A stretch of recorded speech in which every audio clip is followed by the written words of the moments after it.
ஸ்ரீமதே ராமானுஜாய நமக. ஆழ்வார் எம்பெருமானார் ஜீய திருவடிகளே சரணம். ஆச்சாரியர்கள் திருவடிகளே சரணம். ஸ்ரீ ரங்கநாச்சியார் தாயார் பொன்னடிகளில் பல்லாண்டு பல்லாண்டு பல கோடி நூறாயிரம். ஸ்ரீமத் வதூல குல வாரிதி பூர்ணச்சந்திரம் ஸ்ரீமன் மகாரிய சரணாம்புஜ சஞ்சரீகம் ஸ்ரீசிங்கராரிய கருணாப்த சமஸ்தபோதம் பக்தியாச்ச யோக நரசிம்ம குரும் ஸ்ரயாமி. சுவாமி தொட்டாச்சாரியார் திருவடிகளுக்கு பல்லாண்டு பல்லாண்டு. ஸ்ரீவராசர பட்டார்யः ஸ்ரீரங்கேஷ புரோஹிதः ஸ்ரீவத்சாங்க சுத ஸ்ரீமான் ஸ்ரேயசே மேஸ்து பூயசே. பராசர பட்டர் திருவடிகளுக்கு பல்லாண்டு பல்லாண்டு. நம்ம ஒரு வெள்ளிக்கிழமை போன 2 வெள்ளிக்கிழமைகளா ஸ்ரீகுண ரத்ன கோஷத்திலேருந்து சில விஷயங்களை பார்த்துன்னு வந்துட்டு இருக்கோம். பிரதான ஈஸ்வரி ஸ்ரீ ரங்கநாச்சியார் தாயாரின் தத்துவங்களை பார்த்துன்னு வந்துட்டு இருக்கோம் நம்ம ஸ்ரீ வைஷ்ணவ வேதிகா குழாம்ல. இப்போ இந்த வாரம் என்ன பார்க்க போறோம்னா, ஸ்ரீகுண ரத்ன கோஷத்துல எந்தெந்த விஷயங்கள் சொல்லப்பட்டிருக்கு அப்படின்றதுதான் பார்க்க போறோம். பட் அதுக்கு முன்னாடி ஒரு ஸ்மால் ரீகேப். இது வரைக்கும் என்ன பார்த்தோம்? நம்ம முதல் வாரம் ஸ்ரீகுண ரத்ன கோஷம் யாரால பண்ணப்பட்டது? ஸ்ரீ பராசர பட்டரால. அதனுடைய விளக்க வரை யார் அருளி செய்திருக்கா? எதுல இருந்து நம்ம டெக்ஸ்ட் எடுத்து படிச்சுட்டு இருக்கோம், கிரந்தத்தை எடுத்து இப்போ. அப்புறம் நம்ம 2வது வாரம் அந்த கிரந்தத்துல கொஞ்சம் என்ன சொல்லியிருக்கான்னு கொஞ்சம் பார்த்தோம். அதுக்கப்புறம் ஸ்ரீ மகாலட்சுமி தாயார் ஸ்ரீதேவி அப்படிங்கிற திருநாமத்துக்கு என்ன அர்த்தம், என்னெல்லாம் அவ சாதிக்கிறா அப்படின்றத பார்த்தோம். அதுக்கப்புறம் போன வகுப்பு முடிக்கும் போது பிராட்டி இறைவனிலும் சிறந்தவர் அப்படின்னு பட்டர் சாதிக்கிறார். என்னன்னு பார்த்தாக்க, எம்பெருமான் குணங்களை கண்டா சீருபவனா, பிராட்டி தன் புருஷகாரத்தினாலேயே பொறுப்பிக்கும் அவர் இயல்பினர் அப்படின்னு சொல்றார். அடுத்தது இவன் எம்பெருமான் ஏத்த முதைய எல்லா இடத்துலயுமே பார்த்திருக்கோம் நம்ம. பிராட்டி என்னன்னா ஏத்தமாய் இருப்பவர் தான் பிராட்டி. அந்த பிராட்டியோட நித்திய சம்பந்தம், நித்தியவாசம் எம்பெருமானுக்கு கிடைக்க பெற்று அந்த பரம புருஷனுடைய சிறப்பியல்பே பிராட்டினாலதான் அப்படின்னு, பிராட்டியினால்தான் எம்பெருமானுக்கு சிறப்பு அப்படின்னு தான் பார்த்து முடிச்சோம். திருவோடு கூடிய மாலே சிறப்புடையவர் அப்படின்னு பார்த்தோம் இல்லையா? இன்னைக்கு என்ன பண்ணலான்னு ஒரு இதுனாக்க, நம்ம ஸ்ரீகுண ரத்ன கோஷத்துல ஒரு பாசுரங்களும் ஒரு ஸ்லோகங்களும் நம்ம சேவிக்க போறோம். கொஞ்சம் கொஞ்சமா எப்போ கால அவகாசம் கிடைக்கிறதோ, யதாசக்தி யதாமதி எவ்வளவு முடியறதோ அவ்வளவு சேவிக்கலாம். அதுக்கு முன்னாடி ஒரு சின்ன என்னன்னாக்க, ஒரு ஸ்லோகத்துல என்னதான் பராசர பட்டர் சாதிச்சிருக்கார், என்ன தத்துவங்கள் அடங்கி இருக்கு அப்படின்றத ஒரு சம்மரியா பாத்துடலாமே அப்படின்னு ஒரு ஆசை. அதுல முதல் 4 ஸ்லோகங்கள் கிருத்தோஞ்சலின்னு ஆரம்பிக்கிறார் இல்லையா? முதல் 4 ஸ்லோகங்கள் மங்கள ஸ்லோகங்களா அமைஞ்சிருக்கு அப்படின்னு சாதிக்கிறார். ஸ்லோகங்கள் 5ம் 6ம் பார்த்தீங்கன்னாக்க, துதிப்பதற்கு தகுதி தம்மிடம் இல்லாமையாயினும் தம் புன் சொற்களார் பிராட்டியின் நற்குணங்கள் வெளிப்படுதற்கு இடமுண்டாலும் துதிக்கும் பொறுப்பு தமக்கே உள்ளதென்று சமர்ப்பித்தார் அப்படின்னு எம்பெருமான் தாயார் கிட்ட தாயார நல் சொற்களால அவளோட குணங்களை பத்தி பாடணும்னு பட்டருக்கு ஆசை. ஆனா அந்த பொறுப்பையும் அவர் தாயார்கிட்டயே விட்டுறார். தாயார் திருவடிகள்லயே சரணம் அப்படின்னு அவளேதான் அவளை பத்தி பேசிக்கணும் அப்படின்னு சாதிக்கிறார். 7, 8ம் பார்த்தீங்கன்னா, பிராட்டியின் துதி புன் சொற்களால் அமைவானன் நல்ல கவிதையாக்கி பிராட்டி தானே தன் துதியை நிறைவேற்றி கொள்வாராக என்றார். அதேதான் எக்ஸ்டென்ஷன். இதுல நம்மளால சொல்லி நம்மளோட மனோவாக்காயங்களால அவளையும் எம்பெருமானையும் பாட முடியுமான்னு ஆழ்வார் கேட்கிற மாதிரி பண்ண முடியுமான்னு ஆழ்வார் எப்படி நைச்சியம் பாவிச்சுண்டு விலகி போறார் இல்லையா எம்பெருமான் கிட்டேந்து. அந்த எம்பெருமான் திருப்பி நீங்க நைச்சியம் பாவிக்கிறதுக்கு அடியேனால அமுது செய்திட்ட மாயன் அப்படின்னு பாக்குறோம் இல்லையா? நஞ்ச கூட அமுதா மாத்தி எம்பெருமான் இது பண்ணிப்பான். எப்படி நம்ம அவனுக்கு சமர்ப்பிச்சிருந்தாலும் நம்மள ஆட்கொண்டுப்பான் அப்படின்னு பாக்குறோம் இல்லையா?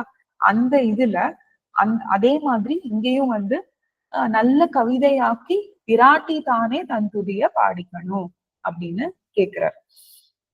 அடுத்ததுல ஸ்லோகம் 9 பாத்தீங்கன்னாக்க, ஸ்ரீ ரங்கநாதனை நோக்கி நின்னினும் சிறப்புடையவளாக பிராட்டியை துதித்தேன் கேட்டு மகிழ்க அப்படின்னு. ரங்கநாதனை நோக்கி நின்னினும் அவனை விட பிராட்டி தான் மேல் அப்படின்னு பட்டர் சாதிக்கிறார். அதை நம்ம நிறையவே பார்த்திருக்கோம். பட்டர் வந்து சிறு பிள்ளையா இருக்கும்போது ஓடி பெரிய கோவிலுள்ள ஓடி போறார் பெருமாள் தாயார் இருக்கிற இடத்துக்கு. ஒரு சட்டுன்னு வந்து தாயாரோட இருக்கேனே அப்படின்னு பார்த்து வெளியில அர்ச்சக என்ன சொல்றார். அப்புறம் வந்து அச்சுச்சோ நம்ம குழந்தைய வெளியில போக சொல்லிட்டோமே அப்படின்னு எம்பெருமானுக்கு ஒரு இதுவும் ஆடுது. அப்போ உள்ள வரும்போது நீ என்ன நினைச்சுன்னு வந்த அப்படின்னு கேக்குறார் பட்டர் கிட்ட. ஆண்டாலும் ஆழ்வானும் இருக்கிற மாதிரி நினைச்சுன்னு வந்தேன் அப்படின்னு சொல்றார். வெளியில போன்னு சொல்லும் போது என்ன நினைச்ச அப்படின்னாக்கா, பெரிய பெருமாளும் பிராட்டியாரும் இருக்காருங்க அப்படின்னு நினைச்சேன். அப்புறம் பெரிய பெருமாள் சாதிக்கிற என்னுடைய ஆணை இனிமே நீ ஆழ்வானும் ஆண்டாளுமாவே எங்களை பாவிக்கணும் அப்படின்னு கேட்டுக்கிற. அந்த மாதிரி பெரிய பிராட்டியார் தான் ஆழ்வாரோட பட்டரோட தாயாரே என்ன சொன்னாலுமே இல்லையா? அதனால அவருக்கு தாயார் தான் ஏத்தம். ஸ்லோகங்கள் 10-14 பாத்தீங்கன்னா, வேத பிரமாணத்தாலும் உபபிரமணங்களாலும் பிரதான பிரமேயமாக அறியப்படுபவள் பிராட்டி என்கிறார். பிரதான பிரமேயமாக அறியப்படுபவள் பிராட்டி அப்படின்னு சாதிக்கிறார்.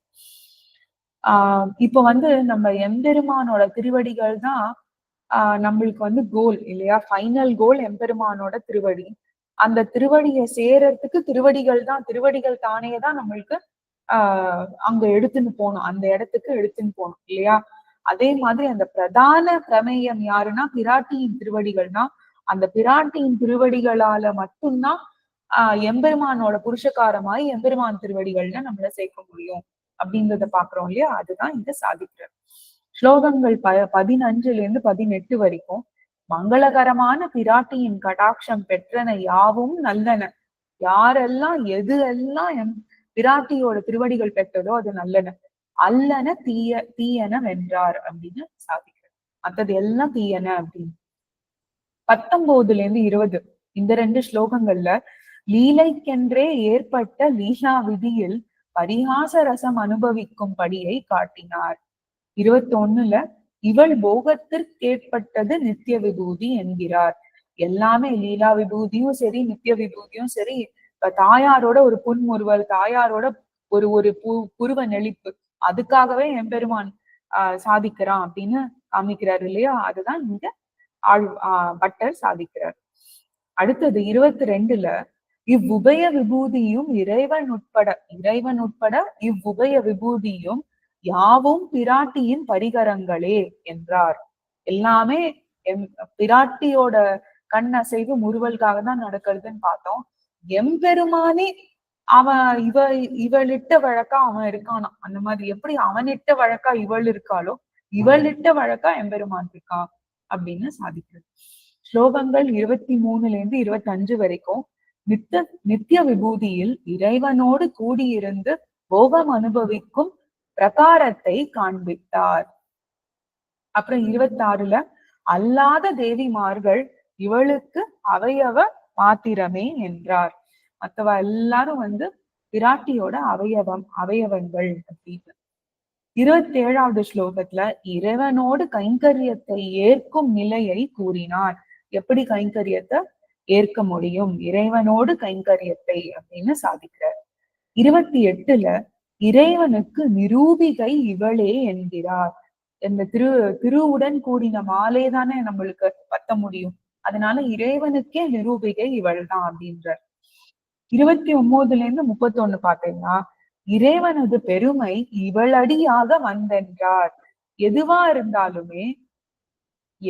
இருந்தாலுமே எம்பெருமானுக்கு பிராட்டியாலதான் இது அப்படின்னு பிராட்டியாலதான் ஏத்தம், பிராட்டினால்தான் அவன் சிரேஷ்டன் அப்படின்னு சாதிக்கிறார். அதுல 32-33 இறைவனுக்கும் இவளுக்கும் பொதுவான குணங்களை கூறினார். என்னென்ன பொதுவா இருக்கு அப்படின்னு சாதிக்கிறார். 34, 35ல சிறப்பு குணங்களை காண்பித்தார்.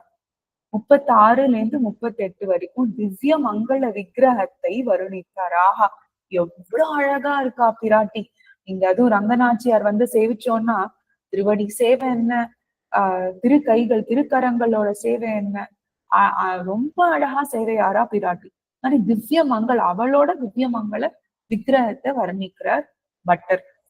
39வது ஸ்லோகத்துல அவ்வழகுக்கு தோற்று திருவடிகளில் விழுந்தார் அப்படின்னு சாதிக்கிறார்.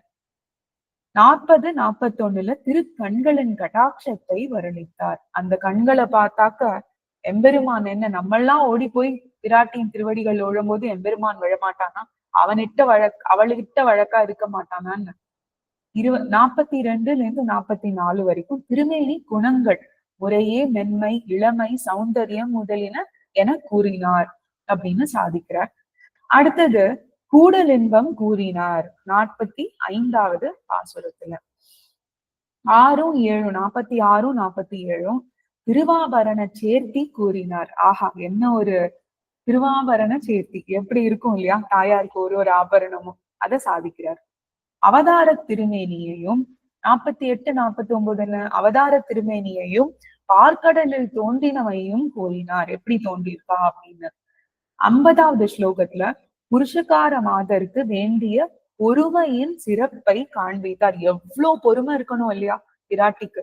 நம்ம பூமாதேவிய பத்தி பேசுறோம், நம்ம ரங்கநாச்சியாருக்கு எவ்வளவு ஒரு பொறுமை இருந்தா பெருமான் குத்தங்களே பார்த்து சீருபவனா. எவ்வளவு ஒரு பொறுமை பிராட்டிக்கு இருந்தா இவாளோட குத்தம் இதுவா அதை விட்டுரு, அதுவா அதை விட்டுரு, குத்தமே இல்லையே அப்படின்றாலாம் பிராட்டி மாறலாம். அப்படி இருக்கணும்னா எத்தனை ஒரு பொறுமை தேவை இல்லையா. 51ல புருஷகாரம் செய்யும் முறையை காண்பித்தார். என்னென்ன வழி, என்ன ரூல்ஸ், அதெல்லாம் காமிக்கிறார். 52ல இவளை முன்னிட்டே இறைவனை யாம் வேண்டுவதென்றார். ஃபர்ஸ்ட் போய் தாயார ஆழ்வார் ஆச்சாரியர்களை சேவிச்சுட்டு அப்புறம் தானே பெரிய பெருமாள் போய் சேவிக்கணும். அந்த மாதிரி என்ன, எப்படி இவளை முன்னிட்டு நம்ம எம்பெருமான் திருவடிகள்ல பட்டலாம் சேரலாம்னு காமிக்கிறார். 53ல இத்தம்பதிகள் அவதரித்து படாதன படுதற்கு காரணமான அளவு கடந்த கருணையையும் சுதந்திரத்தையும் சிந்தனை செய்தார். எப்படி இல்லையா, எத்தனை அவதாரங்கள் எடுத்து நம்மளுக்காக உஜ்ஜீவனம் கொடுக்க வேண்டும் அப்படின்னு எடுத்திருக்கா இல்லையா, அதெல்லாத்தையும் காமிக்கிற ஸ்லோகம் 53ல. 54ல இறைவன் இவளுக்காக அரியணும் செய்வான் என்றார். பிராட்டி இப்போ இறைவன் எம்பெருமான் வந்து ஒண்ணு இல்லைன்னு சொல்லிடுறான். பிராட்டி வந்து இல்ல இது இப்படிதான் செய்யணும் அப்படின்ட்டால்னா முடியாதது அகடி தகடனா சாமர்த்தியம் சொல்றோம் இல்லையா, அது வந்து எம்பெருமானுக்கு அது இல்லைனாலுமே பிராட்டி ஒண்ணு சொல்லிட்டாலே செஞ்சிடுவான் அவன். அரியணவும் செய்வான் என்றார். 55ல இறைவனும் மூழ்கும்படியான போக்கியதையை காண்பித்தார். இறைவனும் எம்பெருமானே மூழ்கிறான்னா அப்ப எப்படி அவ இருக்கணும் இல்லையா பிராட்டி. 56ல எப்பொழுதும் புருஷகாரமாம்படி ஸ்ரீரங்கத்தில் செய்யும் நித்தியவாசத்தை பேசினார். எப்படி வந்து பட்டர் வந்து ஸ்ரீரங்கம் ரங்கநாச்சியாரை பத்தி தான் இந்த ஸ்ரீகுண ரத்ன கோஷமே, எப்படி அது இல்லாம சாதிப்பாரு இல்லையா, அத ஸ்லோகத்துல கொண்டு வந்துட்டார் ரொம்ப அழகா. 57வது ஸ்லோகத்துல அவதாரத்தை விட ஸ்ரீரங்கத்தில் அர்ச்சா நிலையில் குணமிகுதியை கூறினார்.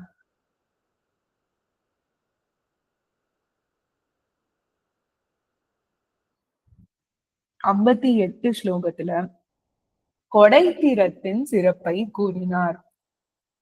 59, 60 நைச்சானு சந்தானம் செய்து பிராட்டியே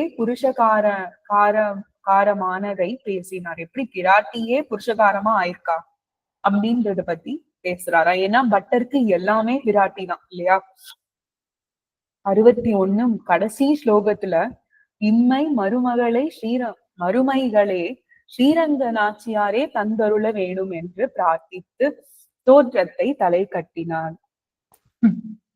அவர் பிரார்த்திக்கிறார். இதுல நம்ம எப்படி ஆரம்பிக்கிறோம், நம்ம பார்த்தீங்கன்னா ஃபர்ஸ்ட் அஞ்சலின்னு தானே ஆரம்பிக்கிறோம். ஸ்ரீயை சமஸ்த சிதச்சித் விதான வியசனம் ஹரேஹே அங்கீகாரபிராலோகைः சார்த்திய சார்த்தயந்தியை கிருதோஞ்சலிஹி அப்படின்னு முடிக்கிறோம் இல்லையா? அதனால மேலும் மேலும் ஸ்ரீ ரங்கநாச்சியார் கிருபையினால, கிருபா கட்டாட்சத்தினால நம்ம இன்னும் நிறைய விஷயங்கள் ஸ்ரீகுண ரத்ன கோஷத்திலேருந்து கத்துக்கணும் அப்படின்னு அடியன் ஆச்சாரியர்கள் எல்லாரையும் பிரார்த்திச்சுக்கிறேன். ஆழ்வார் எம்பெருமானார் திருவடிகளே சரணம், ஆச்சாரியர்கள் திருவடிகளே சரணம். ஸ்ரீமதே ராமானுஜாய நமः.